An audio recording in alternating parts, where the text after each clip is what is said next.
सारी चीजें ठीक ठाक हो तो एक बार कमेंट कर दीजिएगा, तब शुरुआत करते हैं क्लास की। ठीक है, आवाज सही प्रकार से आ रही हो, सारी चीजें ठीक ठाक हो तो फटाफट से कमेंट कर दीजिएगा, तब शुरुआत करेंगे आज की क्लास की। चलिए, तो यहां पर आप सभी से एक उम्मीद करूंगा, क्लास को शेयर कर दीजिए जबरदस्त तरीके से, और फिर शुरुआत करते हैं बिना किसी समस्या के बेहतरीन क्लास की। कल की क्लास में हमने आपके साथ डिस्कशन कर लिया था, किसके बारे में वो समझते हैं। कल की क्लास में हमने वर्ड क्या होते हैं, कितने होते हैं, संस्कृत में क्या उपसर्ग होता है, उस सभी चीजों के बारे में हमने कल पढ़ लिया था। वर्णों के उच्चार स्थान के बारे में पढ़ लिया था, वर्णों के भेद के बारे में पढ़ लिया था, स्वर के भेद कितने होते हैं, व्यंजन के भेद कितने होते हैं, यह सभी हमने जान लिया था। अगर आपको वह क्लास देखनी है तो आप बाद में जाकर के देख लीजिएगा, मैं उसका लिंक आपको कमेंट बॉक्स में पिन कर दूंगा।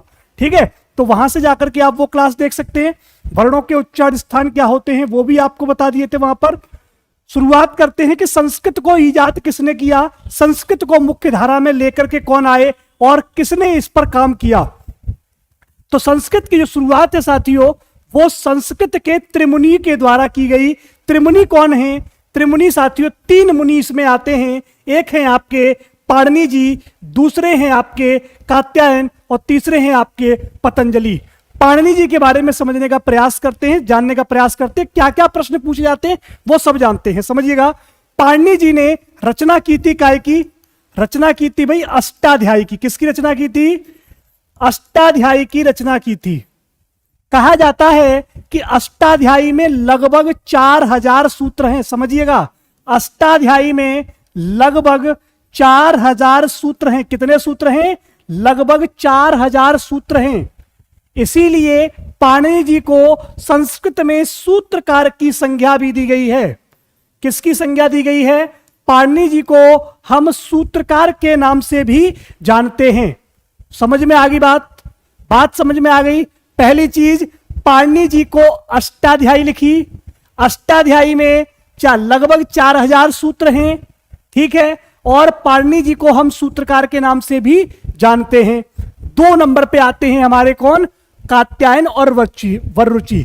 जिस प्रकार पहले हम चावल बनाते हैं, चावल को पकाते हैं, उसके बाद उसको हम जीरा राइस करके अलग तरीके से हम डेकोरेट करते हैं, अलग अलग तरीके से अलग अलग फॉर्मेशन करते हैं चावल की। किसी को कैसे भी पसंद होता है, कोई पुलाव के नाम से, कोई कैसे भी। तो क्या हो रहा है? हम उसकी शेप को बदल रहे हैं। तो जो 4000 सूत्र पाणिनि जी ने लिखे थे, उस पर काम करते हैं कौन? उस पर काम करते हैं कात्यायन और वररुचि। और ये क्या करते हैं? ये उस पर वार्तिक लिखते हैं। क्या लिखते हैं? वार्तिक लिखते हैं। इसलिए वररुचि ने क्या किया? पाणिनि जी के सूत्रों पर वार्तिक लिखे, मतलब एक तरीके से छौंका लगा दिया, अनुवाद कर दिया हल्का सा, जिससे कि आम जनता को वो चीजें समझ में आ सके।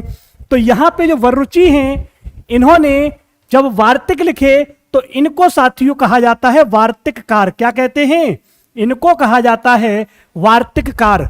इसी प्रकार से जो पतंजलि जी हैं, पतंजलि ने उन्हीं सूत्रों पर भाष्य लिखे। क्या लिखे?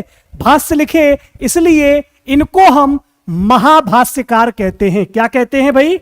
इनको हम महाभाष्यकार कहते हैं। समझ में आ गया? समझ में आ गया। चलो आगे नोट कर लेना, हल्का हल्का सा नोट करते चलो। जो मैंने वहां नोट किया वो आप नोट कर लो। ठीक है, अष्टाध्यायी मैंने आपको बताया। अष्टाध्यायी की रचना किसने की? महर्षि पाणिनि ने। पहला प्रश्न, और प्रश्न क्या आता है? पूछा जाएगा आपसे कि अष्टाध्यायी का प्रथम सूत्र क्या है?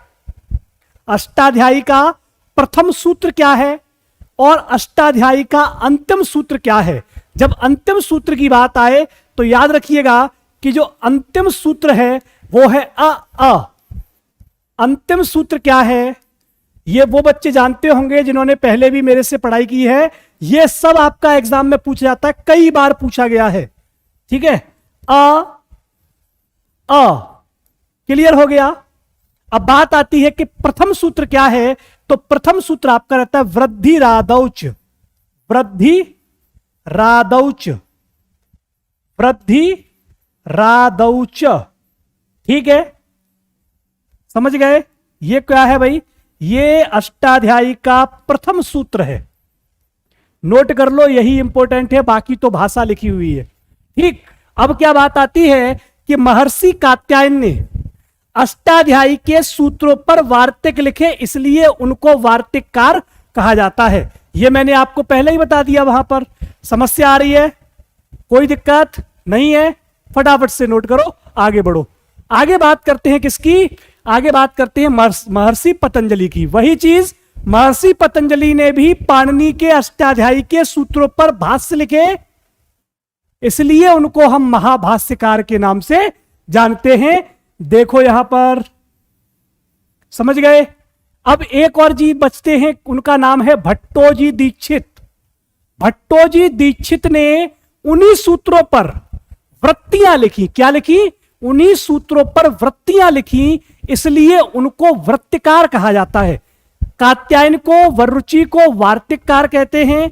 कात्यायन को, वररुचि को वार्तिककार कहते हैं। वहीं पर अगर हम बात करते हैं किसकी? भट्टोजी दीक्षित की, तो भट्टोजी दीक्षित को क्या कहते हैं? वार्तिक वृत्तिकार कहते हैं। क्या कहते हैं? वृत्तिकार कहते हैं। कंफ्यूजिंग टर्म है, ध्यान रखिएगा। भट्टोजी दीक्षित को हम क्या कहते हैं? वृत्तिकार कहते हैं। और वहीं पे अगर वररुचि की बात आती है, किसकी? वररुचि की बात आती है,